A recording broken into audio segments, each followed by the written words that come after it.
Picture a furnished apartment glowing softly at night.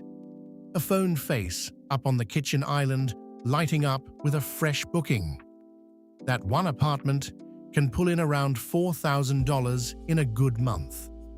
Here is the strange part. The person collecting that money does not own the apartment. So who takes the money home when someone else owns the walls? That gap has a name. It is called rental arbitrage, one of the most misunderstood little businesses running right now. That gap is exactly what we open up here on Financially Astute, pulling the real books on businesses most people only see from the outside. Today, it is Airbnb Rental Arbitrage, and the operator who runs these units will walk us through every dollar that comes in and quietly leaves. Meet our operator. She is in her early 30s, practical and quick, a phone always within reach. She does not own a single one of the 4 apartments she rents out by the night. She signed long-term leases, furnished them, and now sublets to travelers, with the landlord's written blessing. Let us start where the money starts, with a single unit. She lists a nicely furnished one-bedroom for somewhere between $90 and $180 a night. Weekends and holidays run high. Slow Tuesdays in the off-season run low. But a nightly rate means nothing without occupancy. She does not fill every single night, and neither does anyone being honest. A well-run unit tends to stay booked something like 60 to 75% of the month. Run the arithmetic gently.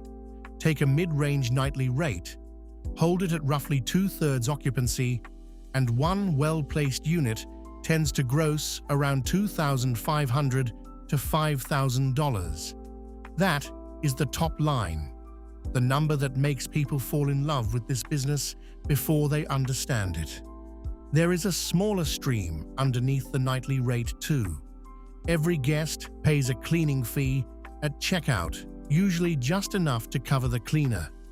It is not really profit, it is a pass-through, and treating it like bonus money is a beginner mistake. Now, the part people love most. If one unit works, why not run several?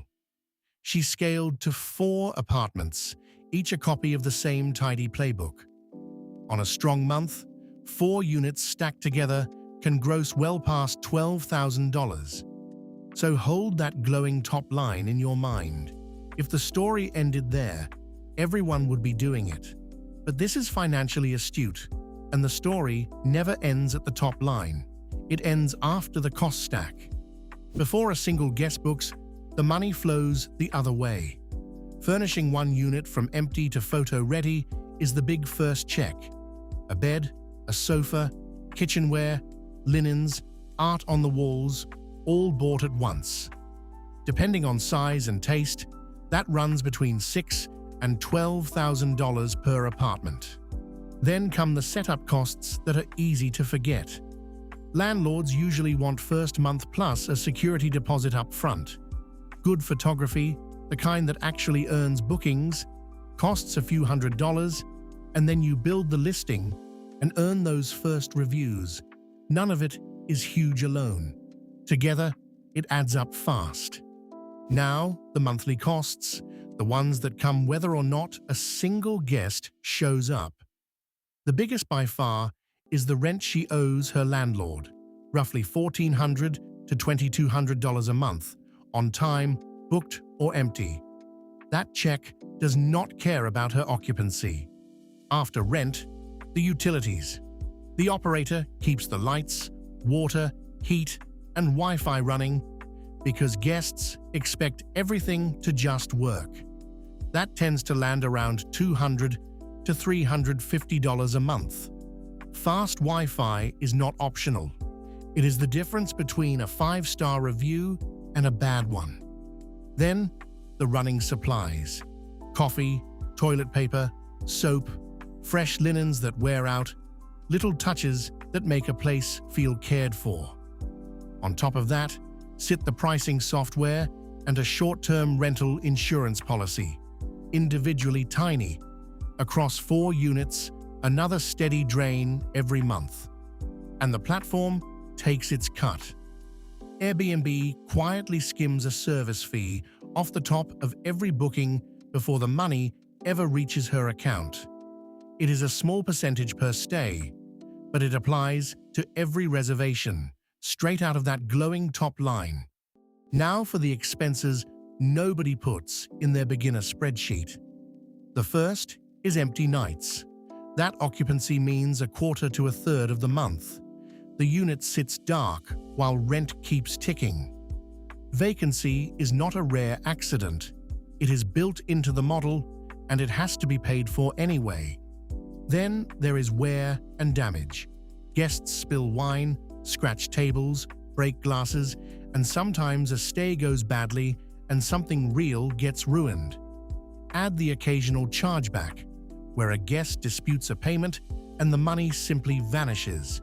None hit every month, but over a year they add up.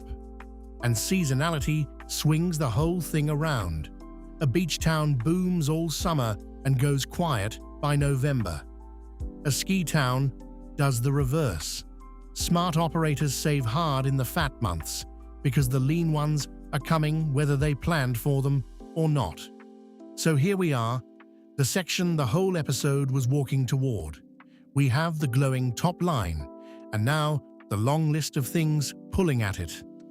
The real question was never how much comes in. It is how much stays. Let us do it honestly.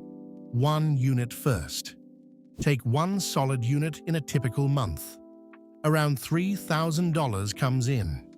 Out of that goes the rent, utilities, supplies, software, platform fee, and a set-aside for vacancy and wear. When the dust settles, real take-home on that single unit usually lands between $600 and $1,500 a month. On a great month, in a strong market with near full occupancy, that one unit might clear closer to $2,000. But do not build your plan on the best month. The typical month is the honest one, and for one unit, that is good side income, not a salary. Now scale it up, because that was always the real dream. Run 3 to 5 disciplined units at once, and the typical take-home stacks to around $2,000 to $6,000 a month. On the very best months, in the right city, more. This is where arbitrage finally looks like a genuine business. But look closely at what that portfolio actually is. It is not 4 apartments quietly printing money while she sleeps. It is 4 leases, 4 sets of guests, and well over 100 check-ins and check-outs a year, all on one phone. The income scaled up. So did the job. That number also swings hard, year to year. A city that loosens its rules can lift her income. A slow tourist season can flatten it. One bad guest, one landlord who changes their mind, and a unit can go from earning to costing overnight. The average looks smooth on paper. Living it is bumpier. So, who is this business actually right for? It fits the organized hospitality person, someone who enjoys hosting, answers messages fast, and does not panic when a toilet breaks at 11 at night. If you like systems and turning a space into an experience, arbitrage can reward you well. The first requirement is not money, it is permission. You need a landlord who agrees in writing to let you sublet on the short term, and a lease that actually allows it. Sign a normal lease and quietly list it anyway, and you are one complaint away from eviction. This is not the corner to cut. The second red flag is the law. A city can pass a short-term rental restriction and end this entire business overnight. Some cap the number of nights, some ban it in apartments outright, some require permits that are nearly impossible to get. Before you furnish anything, read your city's rules. And here is the honest one that stops most people cold.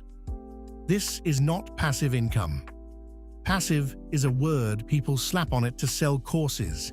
It is a hospitality operations job, with guests who need answers and problems that never wait for a good time. If you wanted money while you sleep, this is the wrong door. One more honest note before we tally the takeaway. Everything here is a range, not a promise. Real numbers swing with your city, your rent, your season, and how well you run the place. This channel is here to teach how the money moves. It is education, not financial or investment advice. So let us land it in plain terms. Arbitrage lets you build a rental income without buying property, which is genuinely powerful. One unit is decent side money. A tight portfolio of 3 to 5 can become a real living if the city allows it and you treat it like the operations job it is. The people who lose heard $4,000 a month and never heard the rest. The people who win treat every empty night, every cleaning fee, every line of the lease as part of the real math. The top line is the bait. The take-home is the truth. If you caught yourself doing your own city's math while we talked, you might be exactly the kind of person this suits. And if you felt relieved you dodged it, that is just as valuable to know. Both answers are wins. That is the whole point of pulling the books apart. Our operator is already eyeing her 5th lease, and she knows exactly what it will cost her before she ever picks up the keys. That is the difference between a hobby and a business. She is not guessing anymore. She is running the numbers. So which set of books should we open next? If arbitrage pulled you in, you would probably love pulling apart a boutique hotel.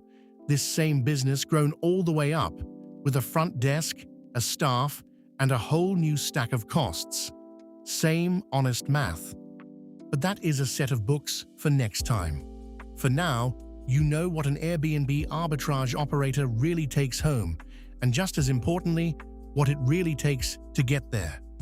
The glow on that phone was real. So was everything underneath it.